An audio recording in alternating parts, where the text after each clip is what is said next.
Radio Tehran, শুরু হচ্ছে বিশ্ব সংবাদ।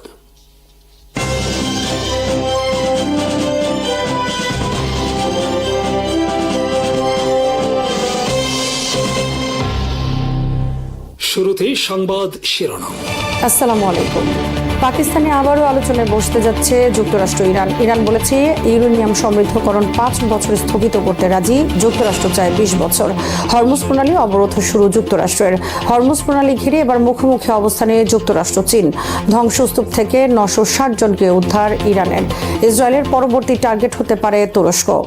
পাকিস্তানে আবারও আলোচনায় বসতে যাচ্ছে যুক্তরাষ্ট্র ও ইরানের কর্মকর্তারা। দ্বিতীয় দফা আলোচনায় বসতে পাকিস্তান ইরানের কর্মকর্তাদের রাজি করিয়েছে। এ তথ্য পাঠানো হয়েছে ওয়াশিংটনে। পাকিস্তান চেষ্টা করছে ওয়াশিংটনের কর্মকর্তাদের আবারও ইসলামাবাদে আনার। এ লক্ষ্যে ইসলামাবাদ মরিয়া হয়ে চেষ্টা চালিয়ে যাচ্ছে। পাকিস্তানের Dawn, Express Tribune, Times of Islamabad সহ আরও কয়েকটি গণমাধ্যম কূটনৈতিক সূত্রে জানিয়েছে এই তথ্য। প্রকাশিত খবরে বলা হয়েছে ইরানের কর্মকর্তারা দ্বিতীয় দফায় আলোচনায় বসতে ইসলামাবাদকে উপযুক্ত স্থান হিসেবে পছন্দ করেছেন। পাকিস্তান চেষ্টা করছে 15 দিনের যুদ্ধবিরতি 1.5 মাসে নিয়ে যাওয়ার। আল জাজিরার খবরে বলা হয়েছে ইরান রাজি হয়েছে 5 বছরের জন্য ইউরেনিয়াম সমৃদ্ধকরণ কর্মসূচি স্থগিত রাখতে। তবে যুক্তরাষ্ট্র তাতে রাজি নয়। যুক্তরাষ্ট্র বলেছে কমপক্ষে 20 বছরের জন্য স্থগিত রাখতে হবে। পাকিস্তানের প্রতিরক্ষা মন্ত্রী খাজা আসিফ সোমবার দেশটির সাংবাদিকদের বলেছেন খুব শিগগিরই দুই পক্ষ আবার ইসলামাবাদে আলোচনায় বসার সম্ভাবনা রয়েছে। প্রথম দফা আলোচনা বিষয়ে কোনো পক্ষই নেতিবাচক মন্তব্য করেনি, বরং তারা সন্তুষ্ট। কারণ এত বড় যুদ্ধের সমাধান কখনো একবার বৈঠকেই সমাধান হয় না। আমরা চেষ্টা চালিয়ে যাচ্ছি আলোচনার মাধ্যমে এ যুদ্ধ বন্ধ করার। ডোনাল্ড ট্রাম্পের ঘোষণা অনুযায়ী সোমবার যুক্তরাষ্ট্রের স্থানীয় সময় সকাল 10টা থেকে হরমুজ প্রণালী অবরোধ কার্যক্রম শুরু হয়েছে। অবরোধ কার্যকর করতে যুক্তরাষ্ট্র হরমুজ প্রণালীতে মোতায়েন করেছে আব্রাহাম লিঙ্কন বিমানবাহী রণতরীর নেতৃত্বে একটি career strike group. Career strike গ্রুপে শক্তিশালী 2টি ডেস্ট্রয়ার ও সাবমেরিন সহ আরও অনেক শক্তিশালী রণতরী রয়েছে। এসব রণতরী ইরান উপকূল থেকে মাত্র 124 মাইল দূরে অবস্থান করছে এবং যা ইরানের স্বল্প মাঝারি পাল্লার মিসাইলের আওতায় রয়েছে। ডোনাল্ড ট্রাম্প বলেছেন ইরান যদি তাদের রণতরীর দিকে কোনো যুদ্ধ জাহাজ পাঠায় তাহলে তা মুহূর্তে ধ্বংস করে দেওয়া হবে। যুক্তরাষ্ট্র আর্মির সেন্ট্রাল কমান্ড বলেছে বিনা অনুমতিতে অবরুদ্ধ এলাকার কাছাকাছি কোনো জাহাজ এলে তা জব্দ করা হবে। যুক্তরাষ্ট্রের হরমুজ প্রণালী অবরোধের লক্ষ্য হল ইরানকে সমুদ্র বাণিজ্য থেকে সম্পূর্ণ বিচ্ছিন্ন করে ফেলা। ইরান বন্দর থেকে ছেড়ে আসা কোনো জাহাজ হরমুজ প্রণালী অতিক্রম করতে পারবে না এবং ইরানের দিকেও কোনো জাহাজ যেতে পারবে না। তবে অন্য জাহাজ চলাচল করতে পারবে বলে জানিয়েছে যুক্তরাষ্ট্র। প্রকাশিত খবরে বলা হয়েছে যুক্তরাষ্ট্রের হরমুজ প্রণালী অবরোধের ফলে ইরানের পাশাপাশি সবচেয়ে বেশি ক্ষতিগ্রস্ত হবে চীন। কারণ ইরান যুদ্ধের মধ্যেও দৈনিক প্রায় 20 লাখ ব্যারেল অপরিশোধিত জ্বালানি তেল বিক্রি করেছে, আর ইরানি এ তেলের 90% কিনেছে চীন। যুক্তরাষ্ট্র হরমুজ প্রণালী অবরোধের লক্ষ্য কেবল ইরান নয়, বরং চীনকে বিপদের সম্মুখীন করা। ফলে যুক্তরাষ্ট্রের হরমুজ প্রণালী অবরোধের মধ্য দিয়ে ইরান যুক্তরাষ্ট্র যুদ্ধ চীন যুক্তরাষ্ট্র যুদ্ধে রূপ নিতে যাচ্ছে।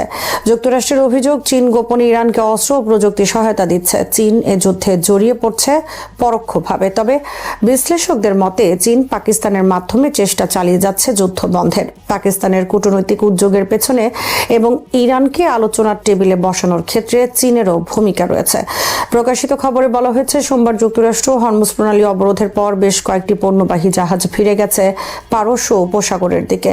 শিপ ট্র্যাকিং এ ধরা পড়েছে এ চিত্র। তবে বিশ্বের বিভিন্ন দেশ যুক্তরাষ্ট্রের এই অবরোধের নিন্দা জানিয়েছে। ইরান এই ঘটনাকে যুক্তরাষ্ট্রের জলদস্যুতা ও ইরানের স্বাধীনতার সার্বভৌমত্ব লঙ্ঘন হিসেবে আখ্যায়িত করেছে। হরমুজ প্রণালীতে রণতরী পাঠিয়ে তারা যুদ্ধবিরতি লঙ্ঘন করেছে। ব্রিটেন বলেছে তারা এ কাজে যুক্তরাষ্ট্রকে সহায়তা করবে না। যুক্তরাষ্ট্রের হরমুজ প্রণালী অবরোধের ফলে চীন যুক্তরাষ্ট্র সরাসরি মুখোমুখি অবস্থানে এসে দাঁড়িয়েছে। বিশ্লেষকদের মতে একটি আঞ্চলিক উত্তেজনা ধীরে ধীরে বৈশ্বিক শক্তির সংঘাতে রূপ নিতে যাচ্ছে। যা একসময় শুধু উত্তেজনার মধ্যে সীমাবদ্ধ ছিল, তা এখন ক্রমেই সরাসরি বৃহত্তর ভূরাজনৈতিক দ্বন্দ্ব ও সংঘাতের দিকে এগিয়ে যাচ্ছে। বিশ্ব অর্থনীতির একটি বড় অংশ নির্ভরশীল হরমুজ প্রণালীর উপর। চীন বিশ্বের সবচেয়ে বড় জ্বালানি তেল আমদানিকারক ও ভোক্তা। চীন দৈনিক 1.30 কোটি ব্যারেল অপরিশোধিত জ্বালানি তেল আমদানি করে, আর চীন এ জ্বালানি তেলের অধিকাংশ আমদানি করে থাকে বিভিন্ন আরব দেশ থেকে। আরব দেশের জ্বালানি চীন পরিবহন করে মূলত হরমুজ প্রণালীর মাধ্যমে। যুক্তরাষ্ট্র হরমুজ প্রণালী অবরোধের মাধ্যমে চীনগামী তেলবাহী জাহাজ আটকে দিতে যাচ্ছে। এর মাধ্যমে চীনের অর্থনৈতিক ধমনী চেপে ধরতে যাচ্ছে যুক্তরাষ্ট্র, যা গভীর উদ্বেগজনক। ফলে ইরান যুক্তরাষ্ট্র যুদ্ধে চীনের পক্ষে আর নীরব দর্শক হয়ে থাকা সম্ভব হচ্ছে না। যুক্তরাষ্ট্র যদি চীনগামী জাহাজে তল্লাশি চালায় বা আটকে দেয়, তা চীন মেনে নেবে না, এটাই স্বাভাবিক। ফলে বাড়ছে যুক্তরাষ্ট্র চীন সরাসরি সংঘাতের আশঙ্কা। পরিস্থিতি এখন এমন এক অবস্থানে দাঁড়িয়েছে যেখানে প্রতিটি পদক্ষেপ বহুমাত্রিক প্রতিক্রিয়া তৈরি করছে। সম্ভাব্য বৈশ্বিক সংকটের কেন্দ্রবিন্দু হয়ে উঠছে হরমুজ প্রণালী। আর সেই সংকটের প্রভাব সীমাবদ্ধ থাকবে না মধ্যপ্রাচ্যে, তা ছড়িয়ে পড়বে বিশ্ব অর্থনীতি, জ্বালানি বাজার এবং আন্তর্জাতিক নিরাপত্তা সব স্তরে। ইরান যুদ্ধ যত দীর্ঘ হবে, বাংলাদেশের জন্য পরিস্থিতি তত জটিল রূপ নেবে। ইতোমধ্যে ব্রিটেনের ইন্ডিপেন্ডেন্ট পত্রিকার বিশ্লেষণে বলা হয়েছে, ইরান যুদ্ধের ফলে বিশ্বের প্রথম তেল শূন্য দেশে পরিণত হতে পারে বাংলাদেশ। তুরস্কের পররাষ্ট্রমন্ত্রী হাকান ফিদান বলেছেন, ইসরায়েল তুরস্ককে নতুন প্রতিপক্ষ হিসেবে চিহ্নিত করতে পারে। তিনি বলেন, ইসরায়েল এমন একটি রাষ্ট্র যা শত্রু ছাড়া নিজেকে টিকিয়ে রাখতে পারে না, আর তাই ইরানের পর তুরস্ককে লক্ষ্যবস্তু বানানোর সম্ভাবনা রয়েছে। তুরস্কের রাষ্ট্রীয় বার্তা সংস্থা আনাদুলুকে দেয়া এক সাক্ষাৎকারে ফিদান এই মন্তব্য করেন। হাকান ফিদান বলেছেন, ইসলামাবাদে প্রথম দফা আলোচনা ভেঙে গেলেও এখনও ইরান যুক্তরাষ্ট্র চুক্তির সম্ভাবনা রয়েছে। তুরস্ক চেষ্টা চালিয়ে যাচ্ছে যুদ্ধ বন্ধে এবং এখনও ইরান যুক্তরাষ্ট্র উভয় পক্ষ আন্তরিক রয়েছে আলোচনার টেবিলে সমস্যা সমাধানে। ফিদান সতর্ক করে বলেন, পারমাণবিক ইস্যুটি যদি সর্বোপরি বা কিছুই না হয়, বিশেষ করে ইউরেনিয়াম সমৃদ্ধকরণ নিয়ে, তাহলে তা বড় ধরনের জটিলতা সৃষ্টি করতে পারে। এতে করে আলোচনার অগ্রগতি থমকে যাওয়ার আশঙ্কাও রয়েছে। এই পরিস্থিতি মধ্যপ্রাচ্যে নতুন করে উত্তেজনা বাড়াতে পারে। যুক্তরাষ্ট্র ইসরায়েলের বিমান হামলায় বিধ্বস্ত ইরানের রাজধানী তেহরানে ধ্বংসস্তূপের নিচ থেকে এখন পর্যন্ত 960 জনকে উদ্ধার করা হয়েছে। দেশটির রেড ক্রিসেন্ট সোসাইটির বরাতে সোমবার এই তথ্য জানিয়েছে রাষ্ট্রীয় সংবাদ সংস্থা ইরনা। ইরানি রেড ক্রিসেন্ট জানিয়েছে, দেশ জুড়ে চালানো এসব হামলায় এখন পর্যন্ত 1,25,630টি বেসামরিক স্থাপনা ক্ষতিগ্রস্ত হয়েছে। এর মধ্যে আবাসিক ভবনের সংখ্যা প্রায় 1 লাখ এবং বাণিজ্যিক প্রতিষ্ঠানের সংখ্যা প্রায় 24,000। সংস্থাটি আরও জানায়, ক্ষতিগ্রস্ত এলাকাগুলোতে উদ্ধার অভিযান অব্যাহত রয়েছে, তবে ক্ষয়ক্ষতির পরিমাণ বাড়তে পারে বলে আশঙ্কা করা হচ্ছে। মধ্যপ্রাচ্যের উত্তপ্ত ভূরাজনৈতিক প্রেক্ষাপটে আবারও নতুন করে আলোচনার কেন্দ্রবিন্দুতে উঠে এসেছে তুরস্ক ও ইসরায়েলের ক্রমবর্ধমান দ্বন্দ্ব, যা সাম্প্রতিক সময় শুধু কূটনৈতিক বাকযুদ্ধেই সীমাবদ্ধ থাকেনি, বরং সরাসরি সামরিক হুমকির পর্যায়েও পৌঁছে গেছে। তুরস্কের প্রেসিডেন্ট রিসেপ তাইয়িপ এরদোয়ান এক রাজনৈতিক অনুষ্ঠানে ইসরায়েলের বিরুদ্ধে কঠোর ভাষায় বক্তব্য দিতে গিয়ে এমন ইঙ্গিত দিয়েছেন যে প্রয়োজনে তুর্কি বাহিনী ইসরায়েলে সামরিকভাবে প্রবেশ করতে পারে, যেমনটি তারা অতীতে লিবিয়া ও নাগোর্নো কারাবাখ অঞ্চলে করেছে। তার এই মন্তব্য তাৎক্ষণিকভাবে আন্তর্জাতিক অঙ্গনে ব্যাপক প্রতিক্রিয়া সৃষ্টি করেছে এবং নতুন করে প্রশ্ন তুলেছে, মধ্যপ্রাচ্য কি আরেকটি বৃহৎ সংঘাতের দিকে এগোচ্ছে? এরদোয়ানের বক্তব্য কেবল একটি আবেগপ্রবণ প্রতিক্রিয়া নয়, বরং একটি সুপরিকল্পিত কৌশলগত বার্তা। গত 1 দশকে তুরস্ক তাদের পররাষ্ট্র নীতিতে উল্লেখযোগ্য পরিবর্তন এনেছে, যেখানে আঞ্চলিক প্রভাব বিস্তার এবং সামরিক উপস্থিতি বাড়ানোকে অগ্রাধিকার দেয়া হয়েছে। লিবিয়ার গৃহযুদ্ধে তুরস্কের সরাসরি হস্তক্ষেপ এবং আজারবাইজানের পক্ষে কারাবাখ যুদ্ধে সামরিক সহায়তা প্রদান এই নীতির বাস্তব উদাহরণ। ফলে এরদোয়ানের সাম্প্রতিক বক্তব্যকে শুধুমাত্র রাজনৈতিক বক্তব্য হিসেবে দেখার সুযোগ কম, বরং এটি একটি সম্ভাব্য নীতিগত অবস্থানের প্রতিফলন। ইসরায়েল এই বক্তব্যের জবাবে তীব্র প্রতিক্রিয়া জানিয়েছে। দেশটির প্রতিরক্ষা মন্ত্রী ইসরায়েল কাটজ এরদোয়ানকে কাগুজে বাঘ বলে অভিহিত করেন এবং তাকে কুর্দিদের বিরুদ্ধে দমনপীড়নের অভিযোগে অভিযুক্ত করেন। এই ধরনের মন্তব্য কেবল কূটনৈতিক উত্তেজনা বাড়ায়নি, বরং দুই দেশের মধ্যে বিদ্যমান অবিশ্বাসকে আরও গভীর করেছে। একই সঙ্গে ইসরায়েলের রাজনৈতিক নেতৃত্ব স্পষ্ট করে দিয়েছে যে তারা তুরস্কের হুমকিকে গুরুত্ব সহকারে দেখছে, যদিও সরাসরি কোনো সামরিক প্রতিক্রিয়ার ইঙ্গিত এখনও পাওয়া যায়নি। এই উত্তেজনার কেন্দ্রে রয়েছে গাজা যুদ্ধ, যা গত কয়েক বছরে মধ্যপ্রাচ্যের রাজনীতিকে নতুন করে সংজ্ঞায়িত করেছে। ইসরায়েলের প্রধানমন্ত্রী বেঞ্জামিন নেতানিয়াহুর নেতৃত্বে গাজায় পরিচালিত সামরিক অভিযানকে তুরস্ক বারবার গণহত্যা হিসেবে অভিহিত করেছে এবং আন্তর্জাতিক মহলে এই ইস্যুতে সক্রিয় ভূমিকা পালন করছে। তুরস্ক 2024 সালের মে মাস থেকে ইসরায়েলের বিরুদ্ধে বাণিজ্যিক নিষেধাজ্ঞা আরোপ করে তাদের অবস্থানকে আরও কঠোর করেছে। এমনকি তুরস্কের প্রসিকিউটররা নেতানিয়াহু এবং তার সরকারের শীর্ষ কর্মকর্তাদের বিরুদ্ধে 1000 বছরের কারাদণ্ড চেয়ে মামলা করেছে, যা আন্তর্জাতিক আইন ও কূটনীতির দৃষ্টিকোণ থেকে এক নজিরবিহীন পদক্ষেপ। তবে এই দ্বন্দ্বের পেছনে কেবল গাজা যুদ্ধ নয়, বরং দীর্ঘদিনের আদর্শিক ও কৌশলগত প্রতিযোগিতা কাজ করছে। তুরস্ক নিজেকে মুসলিম বিশ্বের নেতৃত্বদানকারী শক্তি হিসেবে প্রতিষ্ঠা করতে চায় এবং সেই লক্ষ্যে তারা প্রায়শই ফিলিস্তিন ইস্যুকে ব্যবহার করে থাকে। অন্যদিকে ইসরায়েল তাদের নিরাপত্তা এবং আঞ্চলিক আধিপত্য বজায় রাখতে দৃঢ়প্রতিজ্ঞ। এই দুই ভিন্ন লক্ষ্য প্রায়শই সংঘর্ষে জড়ায় এবং বর্তমান পরিস্থিতি তারই প্রতিফলন। সিরিয়ার সাম্প্রতিক রাজনৈতিক পরিবর্তনও এই উত্তেজনাকে আরও জটিল করে তুলেছে। আসাদ সরকারের পতনের পর নতুন নেতৃত্বে গঠিত সরকারকে তুরস্কের সমর্থন ইসরায়েলের জন্য উদ্বেগের কারণ হয়ে দাঁড়িয়েছে। নতুন নেতৃত্বের প্রধান আহমদ আল শারার সঙ্গে তুরস্কের ঘনিষ্ঠ সম্পর্ক ইসরায়েলের কাছে সম্ভাব্য নিরাপত্তা ঝুঁকি হিসেবে বিবেচিত হচ্ছে, কারণ সিরিয়া দীর্ঘদিন ধরে ইরান ও হিজবুল্লাহর কার্যক্রমের একটি গুরুত্বপূর্ণ ঘাঁটি হিসেবে ব্যবহৃত হয়েছে এবং সেখানে তুরস্কের প্রভাব বৃদ্ধি ইসরায়েলের কৌশলগত হিসেবকে জটিল করে তুলেছে। এই সমীকরণে যুক্তরাষ্ট্রের ভূমিকাও অত্যন্ত গুরুত্বপূর্ণ। মার্কিন প্রেসিডেন্ট ডোনাল্ড ট্রাম্পের সঙ্গে নেতানিয়াহুর ঘনিষ্ঠ সম্পর্ক ইসরায়েলকে একটি শক্তিশালী কূটনৈতিক অবস্থান দিয়েছে। যুক্তরাষ্ট্রের সামরিক শক্তি ব্যবহারের অনেকটা ব্ল্যাঙ্ক চেক পাওয়া নেতানিয়াহু মূলত যুক্তরাষ্ট্রের সমস্ত সামরিক শক্তিকে নিজের স্বার্থে ব্যবহার করছে। এছাড়াও যুক্তরাষ্ট্রের সামরিক সহায়তা এবং উন্নত প্রযুক্তি ইসরায়েলের প্রতিরক্ষা সক্ষমতাকে উল্লেখযোগ্যভাবে বৃদ্ধি করেছে। একই সঙ্গে তুরস্ক ন্যাটোর সদস্য হিসাবে যুক্তরাষ্ট্রের একটি গুরুত্বপূর্ণ মিত্র, যদিও সাম্প্রতিক বছরগুলোতে তাদের সম্পর্ক নানা কারণে উত্তেজনাপূর্ণ হয়ে উঠেছে। ন্যাটোতে যুক্তরাষ্ট্রের পর দ্বিতীয় বৃহত্তম সেনাবাহিনী হিসেবে তুরস্কের অবস্থান এই সংঘাতকে আরও গুরুত্ববহ করে তুলেছে। তাদের সামরিক বাহিনী শুধু সংখ্যায় বড় নয়, বরং প্রযুক্তিগত দিক থেকে উন্নত। তুরস্কের তৈরি বাইরাক্তার ড্রোন ইতিমধ্যেই বিভিন্ন সংঘাতে কার্যকারিতা প্রমাণ করেছে এবং আধুনিক যুদ্ধক্ষেত্রে একটি গুরুত্বপূর্ণ অস্ত্র হিসেবে আত্মপ্রকাশ করেছে। ফলে তুরস্কের পক্ষ থেকে কোনো সামরিক পদক্ষেপ নেওয়া হলে তা আঞ্চলিক ভারসাম্যে বড় ধরনের পরিবর্তন আনতে পারে। অন্যদিকে ইসরায়েলও সামরিক দিক থেকে অত্যন্ত শক্তিশালী। উন্নত প্রযুক্তি, গোয়েন্দা সক্ষমতা এবং যুক্তরাষ্ট্রের সমর্থন তাদের একটি অনন্য অবস্থানে নিয়ে গেছে। ইসরায়েলের আকাশ প্রতিরক্ষা ব্যবস্থা যেমন আয়রন ডোম তাদেরকে সম্ভাব্য হামলা থেকে রক্ষা করতে গুরুত্বপূর্ণ ভূমিকা পালন করছে। ফলে সরাসরি তুরস্ক ইসরায়েল সংঘর্ষ হলে তা হবে অত্যন্ত জটিল এবং বহুমাত্রিক। নেতানিয়াহু অবশ্য অনেক আগে থেকেই বিভিন্ন টিভি অনুষ্ঠানে ইরানের পর তাদের প্রধান প্রতিপক্ষ কারা এমন প্রশ্নের জবাবে প্রকাশ্যেই বলেছেন তুরস্ক এবং পাকিস্তানের নাম। বর্তমান পরিস্থিতিতে সরাসরি সামরিক সংঘর্ষের সম্ভাবনা এখনও সীমিত, তবে ঝুঁকি পুরোপুরি উড়িয়ে দেওয়া যায় না, কারণ উভয় দেশে নিজেদের অবস্থান থেকে এক ধাপ পিছু হটতে অনিচ্ছুক। এরদোয়ানের বক্তব্যে যে আত্মবিশ্বাস দেখা যাচ্ছে তা ইঙ্গিত দেয় যে তুরস্ক নিজেদের সামরিক সক্ষমতা নিয়ে যথেষ্ট আত্মবিশ্বাসী। অন্যদিকে ইসরায়েলও তাদের নিরাপত্তা নিয়ে কোনো আপোষ করতে রাজি নয়। এই প্রেক্ষাপটে পাকিস্তানের ভূমিকাও উল্লেখযোগ্য হয়ে উঠেছে।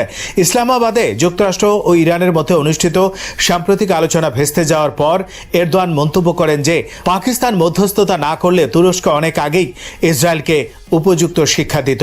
এই মন্তব্য থেকে বোঝা যায় তুরস্ক আঞ্চলিক কূটনীতিতে নিজেদের প্রভাব বাড়াতে চায় এবং পাকিস্তানকে একটি গুরুত্বপূর্ণ অংশীদার হিসেবে বিবেচনা করছে। মধ্যপ্রাচ্যের বর্তমান পরিস্থিতি অত্যন্ত জটিল এবং অনিশ্চিত। তুরস্ক ও ইসরায়েলের মধ্যে এই উত্তেজনা যদি আরও বাড়ে তাহলে শুধু এই দুই দেশের মধ্যেই সীমাবদ্ধ থাকবে না, বরং পুরো অঞ্চলে এর প্রভাব ফেলবে। ইরান, সৌদি আরব, যুক্তরাষ্ট্র এবং রাশিয়ার মতো শক্তিগুলো এতে জড়িয়ে পড়তে পারে, যা একটি বৃহৎ আঞ্চলিক সংঘাতের জন্ম দিতে পারে। সবকিছু বিবেচনায় নিলে বলা যায় তুরস্ক ও ইসরায়েলের বর্তমান দ্বন্দ্ব একটি বৃহত্তর ভূ রাজনৈতিক প্রতিযোগিতার অংশ, যেখানে সামরিক শক্তি, কূটনৈতিক কৌশল এবং আদর্শিক অবস্থান একে অপরের সঙ্গে মিশে গেছে। এরদোয়ানের হুমকি এবং ইসরায়েলের পাল্টা প্রতিক্রিয়া এই প্রতিযোগিতার দৃশ্যমান প্রকাশ মাত্র। বাস্তবে এর পেছনে রয়েছে বহু স্তরীয় স্বার্থের সংঘর্ষ, যা সহজে সমাধানযোগ্য নয় এবং যার প্রভাব দীর্ঘমেয়াদে বিশ্ব রাজনীতিতেও প্রতিফলিত হবে। ভবিষ্যতে এই পরিস্থিতি কোন দিকে গড়াবে তা নির্ভর করবে একাধিক বিষয়ের উপর। গাজা যুদ্ধের গতি প্রকৃতি, যুক্তরাষ্ট্রের নীতি, ইরানের অবস্থান এবং আঞ্চলিক শক্তিগুলোর কৌশলগত সিদ্ধান্ত। তবে একটি বিষয় স্পষ্ট, মধ্যপ্রাচ্যে তুরস্ক ইসরায়েলের এই প্রতিদ্বন্দ্বিতা আগামী দিনগুলোতে আরও গুরুত্বপূর্ণ হয়ে উঠবে এবং বিশ্ব রাজনীতিতে এর প্রভাব ক্রমশ বাড়তে থাকবে। ইসলামাবাদে যুদ্ধবিরতি নিয়ে আলোচনা ব্যর্থ হওয়ার পর প্রেসিডেন্ট ট্রাম্প হরমুজ প্রণালীতে নৌ অবরোধ আরোপ করার হুমকি দিয়েছেন। এতে প্রাথমিকভাবে ইরানের ক্ষতির চেয়ে জ্বালানি সংকট আরও তীব্র হবে। ইতিমধ্যে এই জলপথের উপর নির্ভরশীল যুক্তরাষ্ট্রের এশীয় মিত্ররা জ্বালানি নিরাপত্তার জন্য অন্য দেশের উপর নির্ভরশীল হয়ে পড়ছে। এর ফলে আমেরিকার প্রতিদ্বন্দ্বী দেশ রাশিয়া ও চীন লাভবান হচ্ছে। অপরদিকে এশিয়ায় যুক্তরাষ্ট্রের প্রভাব দিন দিন কমে আসছে। ফেব্রুয়ারি মাসে যুক্তরাষ্ট্র ও ইসরায়েলের বিমান হামলার পর ইরান হরমুজ প্রণালী বন্ধ করে দেয়। এই পথ দিয়ে বিশ্বের মোট তেলের 1/5 পরিবাহিত হয়। যুক্তরাষ্ট্র, ইউরোপ এবং এশিয়ার মিত্রদের যুদ্ধের বিষয়ে আগে থেকে কিছুই জানায়নি। যুদ্ধের শুরুতে অংশ নিতেও বলা হয়নি। এরপরও অপরিশোধিত তেলের দাম আকাশচুম্বী হয়ে ওঠে। তখন মার্কিন প্রেসিডেন্ট ডোনাল্ড ট্রাম্প সামরিক সহায়তা না পাঠানোর জন্য মিত্র দেশগুলোর তীব্র সমালোচনা করেন। তিনি বলেন, যাদের তেলের প্রয়োজন তাদের উচিত যুদ্ধে নেতৃত্ব দেয়া এবং নিজেদের তেল নিজেরাই সংগ্রহ করা। এখন যুক্তরাষ্ট্রের মিত্র এশিয়ার দেশগুলোর দিশেহারা অবস্থা। মার্কিন মিত্র জাপান, থাইল্যান্ড, দক্ষিণ কোরিয়া এবং ফিলিপাইন তেল ও প্রাকৃতিক গ্যাসের নিরাপদ সরবরাহ নিশ্চিত করতে ইরানের সাথে চুক্তি করার পথ খুঁজছে। এশীয় দেশগুলো যুক্তরাষ্ট্রের প্রতিদ্বন্দ্বী রাশিয়ার কাছ থেকেও আরও বেশি তেল গ্যাস কিনছে। অন্যদিকে চীন জ্বালানি ঘাটতি দূর করতে অস্ট্রেলিয়া, ফিলিপাইন এমনকি তাইওয়ানের মতো প্রতিবেশী দেশগুলোর সাথে জ্বালানি সহযোগিতা বাড়ানোর ইঙ্গিত দিয়েছে। প্রেসিডেন্ট ট্রাম্প হরমুজ প্রণালী পুনরায় চালু করার শর্তে 2 সপ্তাহের যুদ্ধবিরতি ঘোষণা করেন। এরপর অপরিশোধিত তেলের দামে কিছুটা স্বস্তি আসে। ইসলামাবাদ আলোচনা ব্যর্থ হওয়ার পর ট্রাম্পের নতুন হুমকিতে তেলের দাম আবারও ঊর্ধ্বমুখী হতে পারে। এর আগে যুক্তরাষ্ট্র হরমুজ প্রণালীটি সচল করার সাফল্য প্রচার করলেও ইরান জানিয়েছে যুদ্ধবিরতি চলাকালীন তাদের সামরিক বাহিনী জাহাজ চলাচলের বিষয়টি সমন্বয় করবে। তারা সতর্ক করে দিয়েছে, যুদ্ধ এখনো শেষ হয়নি।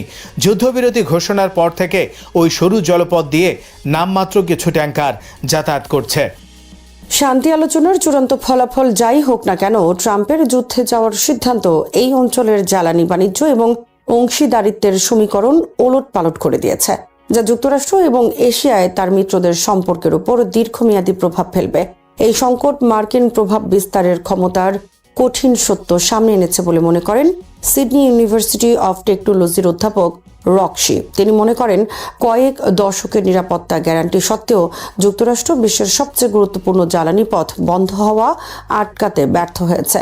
এশীয় মিত্ররা নীরবে প্রশ্ন তুলছে, মার্কিন নিরাপত্তায় জ্বালানি সরবরাহ নিশ্চিত করতে পারবে এর কোনো নিশ্চয়তা নেই। এশিয়ার সরকারগুলো জ্বালানি উৎসের বহুমুখীকরণকে এখন অগ্রাধিকার দেবে। তারা বিশ্বের বৃহত্তম জ্বালানি উৎপাদনকারী দেশ যুক্তরাষ্ট্র এবং তার প্রতিদ্বন্দ্বী দেশগুলো উভয় পক্ষ থেকেই আরও বেশি তেল ও প্রাকৃতিক গ্যাস কেনার চেষ্টা করবে। ইরান যুদ্ধ এশিয়ায় সবচেয়ে বেশি প্রভাব ফেলেছে। এই দেশগুলো জ্বালানি সাশ্রয়ের পাশাপাশি সরবরাহ বাড়াতে মরিয়া হয়ে উঠেছে। তেলের সংকটে থাকা দেশগুলো নিজস্ব উপায় সমাধান খোঁজার চেষ্টা করছে। এতে যুক্তরাষ্ট্রের সাথে সম্পর্ক নষ্ট হওয়ার ঝুঁকি থাকলেও তারা পিছপা হচ্ছে না। যুক্তরাষ্ট্রের মিত্র ফিলিপাইন হলো প্রথম দেশ যারা জাতীয় জ্বালানি জরুরি অবস্থা ঘোষণা করে। দেশটি গত 5 বছরের মধ্যে প্রথমবারের মতো রাশিয়ার তেল কিনছে।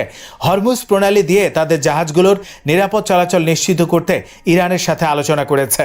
একই সাথে দক্ষিণ চীন সাগরে দুই পক্ষের মধ্যে তীব্র আঞ্চলিক বিরোধ থাকা সত্ত্বেও জ্বালানি সহযোগিতার বিষয়ে চীনের সাথে কূটনৈতিক আলোচনাও শুরু করেছে।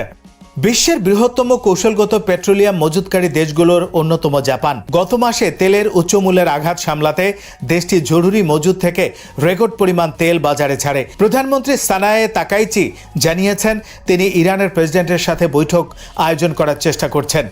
যুক্তরাষ্ট্রের আরেকজন মিত্র দক্ষিণ কোরিয়া জানিয়েছে, তারা হরমুজ প্রণালী দিয়ে তাদের জাহাজগুলোর নিরাপদ চলাচল নিশ্চিত করতে আলোচনার জন্য ইরানে একজন বিশেষ দূত পাঠাবে।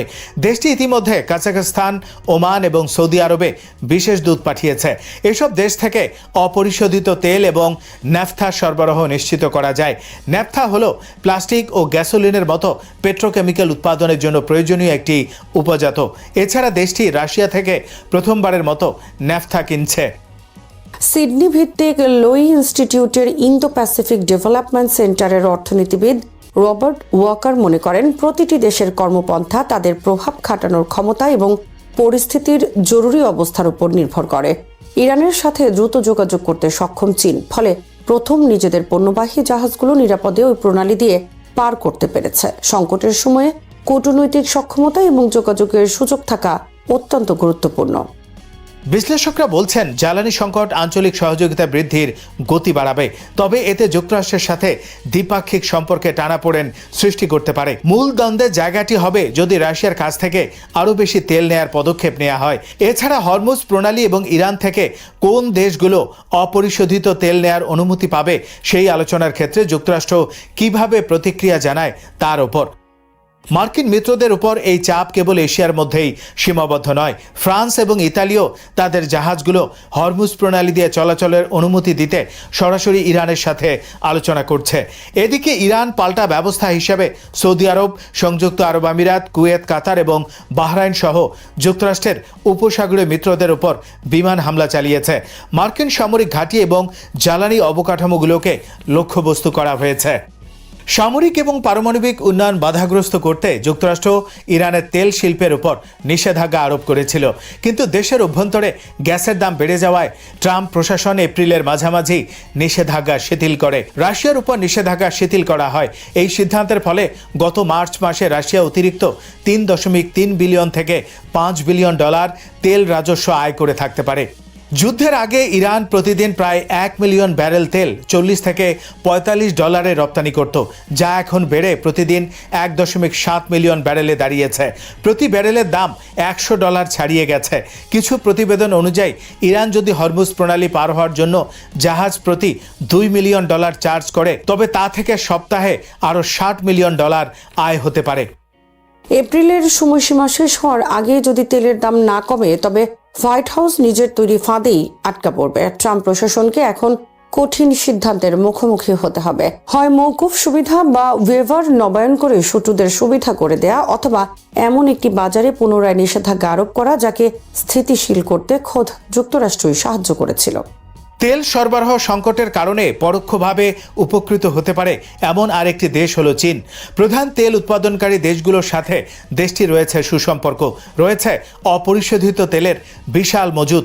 এছাড়া একটি বিস্তৃত নবায়নযোগ্য জ্বালানি খাতের কারণে চীন তার এশীয় প্রতিবেশীদের তুলনায় জ্বালানি সংকট মোকাবেলায় অনেক ভালো অবস্থানে রয়েছে। এমন এক সময়ে তেল সংকটের কারণে ভূ রাজনৈতিক সুবিধা প্রদান করেছে যখন যুক্তরাষ্ট্র ওই অঞ্চলে চীনের প্রভাব মোকাবেলায় সক্রিয়ভাবে কাজ করছে। নিজস্ব শিল্প রক্ষা করার জন্য চীন জ্বালানি রপ্তানির উপর নিয়ন্ত্রণ আরোপ করেছে। আবার দক্ষিণ পূর্ব এশীয় দেশগুলোর জ্বালানি ঘাটতি মেটাতে তাদের সাথে কাজ করার প্রতিশ্রুতি দিয়েছে। চীন তাইওয়ানকেও জ্বালানি নিরাপত্তার প্রস্তাব দিয়েছে যদি এই দ্বীপ দেশটি শান্তিপূর্ণ পুনরুদ্ধারকরণে সম্মত হয়। চীনা প্রিমিয়ার লি কিয়াং অস্ট্রেলিয়ার প্রধানমন্ত্রী অ্যান্থনি আলবেনিজের সাথে এক ফোনালাপে জ্বালানি এবং বৈদ্যুতিক যানবাহনের ক্ষেত্রে সহযোগিতা আরও গভীর করার বিষয়ে আলোচনা করেছেন।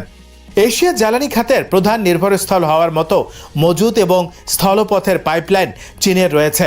এখন পর্যন্ত দেশটি তার পরিকল্পনায় স্পষ্ট করে জানায়নি, তবে চীন যদি এটি সঠিকভাবে করতে পারে তবে এই অঞ্চলের ভূ রাজনৈতিক মানচিত্রও এর সাথে বদলে যাবে। শ্রোতা বন্ধুরা, বিশ্ব সংবাদে এই ছিল আমাদের সর্বশেষ আয়োজন। সঙ্গে থাকার জন্য আপনাদের সবাইকে অসংখ্য ধন্যবাদ।